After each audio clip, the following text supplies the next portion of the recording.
साथ गौतम कुमार दत्त हैं, सहकारिता मंत्री हैं और गौतम जी से बात करेंगे। बहुत सरल सहज स्वभाव के लिए जाने जाते हैं। गौतम जी, राज्यपाल का अभिभाषण एक सरकार का परिदृश्य सामने रखते हैं, आईना रखते हैं, किस तरह से देखते हैं?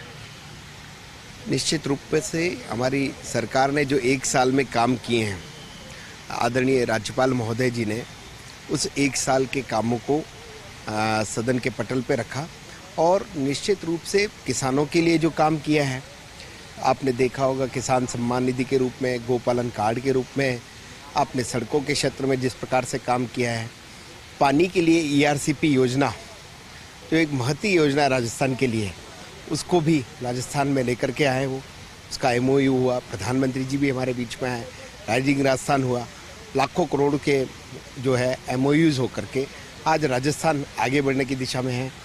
युवाओं के लिए जिस प्रकार से पहले राजस्थान में पेपर लीक एक बड़ा घटनाक्रम पिछली सरकार में हुआ था और उस पेपर लीक माफियाओं पे शिकंजा कसने का काम भी हमारी सरकार ने किया और इसके साथ साथ 1 लाख नए रोजगार देने का काम भी किया और 5 लाख नए रोजगार सृजन करने का काम भी हमारी सरकार ने किया है। ऐसी अनेक उपलब्धियां आदरणीय राज्यपाल महोदय ने सदन के पटल पर रखी और निश्चित रूप से एक नई ऊर्जा का संचार आज हमें देखने को मिल रहा है।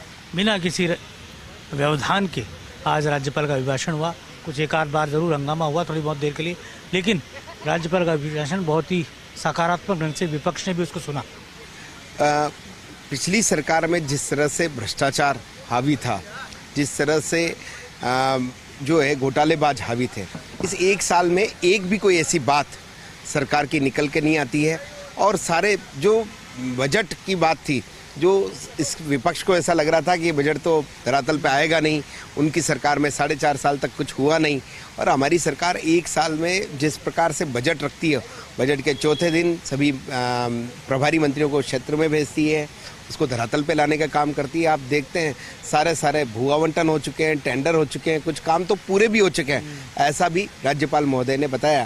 तो निश्चित रूप से विपक्ष के पास बोलने को कुछ है नहीं। खास तौर से जो बीजेपी का घोषणा पत्र था, संकल्प पत्र था, कहा जा रहा है कि 50% वादे पूरे किए जा चुके हैं। राज्यपाल के अभिभाषण में हमने देखा कि एक-एक करके उन बातों का जिक्र रहा। हमारी सरकार ने संकल्प पत्र को सरकारी माना, दस्तावेज माना है और उसी पे हम आगे बढ़ने का काम कर रहे हैं। हमने अपने संकल्प पत्र के 55% कामों को हमने पहले ही वर्ष में पूरा करने का काम किया है और हमारे मुख्यमंत्री जी जिस प्रकार से लगे हुए हैं, आपने देखा होगा रात दिन, चाहे से वो राइजिंग राजस्थान के लिए हो, चाहे से ERCP के लेकर के हो, हर एक, चाहे से ऊर्जा के क्षेत्र में जिस प्रकार से ऊर्जा के क्षेत्र में जिस प्रकार से किसान जूझ रहा था, किसान को रात को पिलाई करनी पड़ रही थी। हमारी सरकार ने संकल्प लिया है 2027 में हम किसानों को दिन में बिजली देने का काम करेंगे। एक बात जो बहुत ही अहम है कि बजला सरकार की उपलब्धियां तो राज्यपाल ने बताई, लेकिन राज्यपाल ने एक विजन भी रखा कि आगे क्या किया जा सकता है और क्या काम होने चाहिए। मोदी सरकार के कामों को भी गिनाया और साथ में उन्होंने एक संदेश देने का राजनीतिक तौर पर ये भी कहा कि पूर्ववर्ती सरकार में किस तरह कामों रुके रहे, अटके रहे। निश्चित रूप से पिछली सरकार में खींचातान चलती रही, सरकार बचाने का काम हुआ, सरकार होटलों में रही। हमारी सरकार पिछले एक साल से, चाहे से मुख्यमंत्री जी हों, चाहे से सारे मंत्रीगण हों, आपने देखा हो धरातल पर जाने का काम किया। अपने अपने प्रभार क्षेत्र में हर एक मंत्री ने 8-8, 10-10 दौरे कर चुके हैं और आपने देखा होगा हर एक विभाग ने अपनी एक प्रोग्रेस की है और निश्चित रूप से जो आदरणीय राज्यपाल महोदय जी ने जो राजस्थान के लिए विजन रखा है, वो निश्चित रूप से धरातल पर आएगा। राजस्थान को एक नई दिशा देने का काम हमारे मुख्यमंत्री जी करेंगे। आखिरी सवाल, बीजेपी विधायक दल की बैठक में क्या खास निर्देश मुख्यमंत्री ने आप सभी मंत्रियों को दिए हैं? आदरणीय मुख्यमंत्री जी ने जो हमने पिछले एक साल में काम किया है उनके बारे में जानकारी दी और पूरी तैयारी के साथ पूरे विधायक सब साथ में आए और अपनी बात को मजबूती से रखें।